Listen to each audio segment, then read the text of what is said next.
Hello game changers. இந்த வீடியோவில் என்ன பார்க்க போறோம் பார்த்தீங்கன்னா, சிஎஸ்கே அணி விளையாடிய 2 போட்டி, அதாவது மும்பை இந்தியன்ஸ் அணிக்கு எதிராக விளையாடிய 2 போட்டியிலுமே சென்னை அணி வெற்றி பெற்றிருக்காங்க. குறிப்பாக இந்த சீசனில் பார்த்தீங்கன்னா மும்பை இந்தியன்ஸ் அணி ஒயிட் வாஷ் செஞ்சிருக்காங்கன்னு சொல்ல முடியும். இந்த போட்டி முடிஞ்சதுக்கப்புறம் ருத்ராஜ் கேக்வாட் ஒரு சில விஷயங்களை சொன்னார். அது என்னன்னு சொல்லிட்டு முழுசாக இந்த வீடியோவில் பார்த்தலாம் வாங்க. இந்த மாதிரி கிரிக்கெட் அப்படி தெரிஞ்சுக்க மறக்காம நம்ம சேனலை சப்ஸ்கிரைப் பண்ணிங்க. குறிப்பாக பார்த்தீங்கன்னா மும்பை இந்தியன்ஸ் அணிக்கு இந்த சீசனே பார்த்தீங்கன்னா எதிர்பார்த்த மாதிரி அமையல தான் சொல்ல முடியும். என்ன காரணம் பார்த்தீங்கன்னா, ஒரு Quinton de Kock plus Rickelton, Rohit Sharma சொல்லிட்டு இவங்க ஸ்டார்டிங்கில் நல்ல ஒரு பர்ஃபார்மன்ஸ் கொடுத்திருந்தாலும் மிடில் ஆர்டரில் இருக்க பேட்ஸ்மேன்கள் பார்த்தீங்கன்னா கொஞ்சம் சொதப்பிட்டே இருக்காங்க. அது மட்டும் இல்லாமல் ரோஹித் சர்மா நல்லா விளையாடிந்தார் இந்த சீசனில். அவர் வந்து இன்ஜுரி காரணமாக இந்த மேட்ச்லையும் பார்த்தீங்கன்னா ஒரு விளையாடலை. நம்மளுடைய சூரியகுமார் அதை பார்த்தீங்கன்னா ஒரு ஃபார்ம் அவுட், அதாவது அவர் வந்து பார்த்தீங்கன்னா T20 வேர்ல்ட் கப்லேருந்தே பார்த்தீங்கன்னா ஒரு ஃபார்ம் அவுட்டில் தான் இருந்தார். ஹார்திக் பாண்டியா ஒரு சின்ன கேமியோ கடைசி டைமில் விளையாடினாலும் இந்த மேட்ச்சில் பார்த்தீங்கன்னா அவருக்கு எடுபடலை. குறிப்பாக பார்த்தீங்கன்னா ஜேமி வார்டன் ரொம்ப ஸ்ட்ரகிள் ஆனார். திலக் வர்மா ஒரு சில போட்டிகளில் நல்லா விளையாடிந்தார். இந்த போட்டியிலும் பார்த்தீங்கன்னா அவருக்கு வந்து எதிர்பார்த்த மாதிரி அமையலை.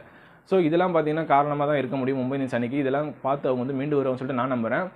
ருத்ராஜ் கேக்வாட் சொன்ன விஷயம் என்னன்னு பார்த்தீங்கன்னா, அதாவது அவர் கடைசியில் சொல்லும்பொழுது சிஎஸ்கே அணிக்காக எதையும் செய்யணும் அப்படின்னு சொல்லிட்டு அதையும் சொல்லியிருந்தார். அவர் சொன்ன மொத்த விஷயம் என்னன்னு சொல்லி முழுசாக வாங்க இந்த வீடியோவில் பார்த்துக்கலாம். அதாவது முதல்ல பார்த்தீங்கன்னா டாஸ் வின் பண்ண மும்பை பார்த்தீங்கன்னா பேட்டிங்கை தேர்வு செஞ்சுருந்தாங்க.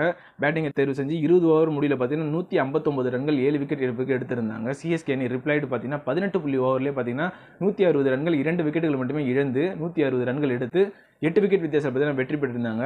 மும்பை இந்தியன்ஸ் அணிக்காக கொஞ்சம் ஹோப் கொடுத்தது நமந்தீர் மட்டும்தான். அவர் மட்டும் தான் 57 ரன்கள் எடுத்திருந்தார் 37 பந்துகளில். அனுஷுல் கம்போஜ் பார்த்தீங்கன்னா சிறப்பாக விளையாடி 3 விக்கெட்டுகள் எடுத்திருந்தார். அதே மாதிரி பார்த்தீங்கன்னா 109 விக்கெட்டுகள் எடுத்திருந்தார். ருத்ராஜ் கேக்வாட் பார்த்தீங்கன்னா 67 ரன்கள் எடுத்திருந்தார் 48 பந்துகளில். கார்த்திக் சர்மா 54 ரன்கள் எடுத்திருந்தார் 40 பந்துகள். இவங்க 2 பேருமே பார்த்தீங்கன்னா நாட் அவுட்டில் தான் போயிருந்தாங்க. ஸோ இவங்களுடைய பர்ஃபார்மன்ஸ் சிறப்பாகவே இருந்தது. புள்ளிப்பட்டியில் பார்த்தீங்கன்னா சிஎஸ்கே அணி 8 புள்ளிகளுடன் 6வது இடத்துல உள்ளது.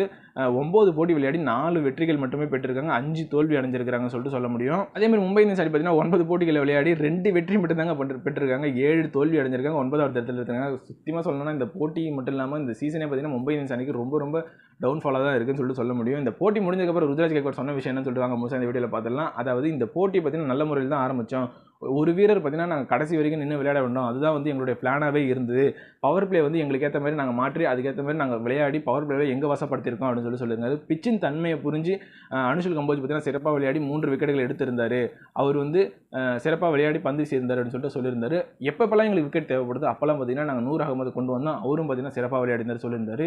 இந்த சீசன் வந்து எங்களுக்கு நம்பிக்கையாக தான் இருக்குது அப்படின்னு சொல்லியிருந்தாரு.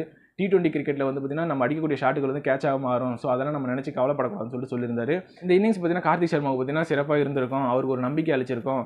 அது மட்டும் இல்லாமல் எங்களது அணியில் பார்த்தீங்கன்னா எங்களது அணியுடைய உறுப்பினர்கள், எங்களுடைய டீம் மேட்ஸ் ப்ளஸ் வந்து பார்த்தீங்கன்னா எங்களுடைய பயிற்சியாளர்கள் எல்லாருமே பார்த்தீங்கன்னா எங்களுக்கு நம்பிக்கை கொடுத்தாங்க அப்படின்னு சொல்லியிருந்தாரு. அதாவது சுழற்பந்து வீச்சாளருக்கு எதிராக வந்து கார்த்திக் சர்மா நீங்கள் சிறப்பாக விளையாடி இருந்தார் அப்படின்னு சொல்லிட்டு ருத்ராஜ் கேக்வாட் பேசியிருந்தார்.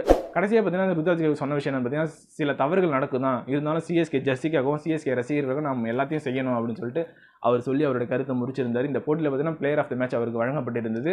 அதாவது சிஎஸ்கே அணி பார்த்தீங்கன்னா மும்பை இந்தியன்ஸ் அணிக்கு எதிராக வந்து ஒரு சாதனை படைச்சிருக்காங்க. அது என்னன்னு பார்த்தீங்கன்னா மும்பைக்கு எதிராக மட்டுமே பார்த்தீங்கன்னா 20 போட்டிகளில் வெற்றி பெற்றிருக்காங்க சென்னை அணி.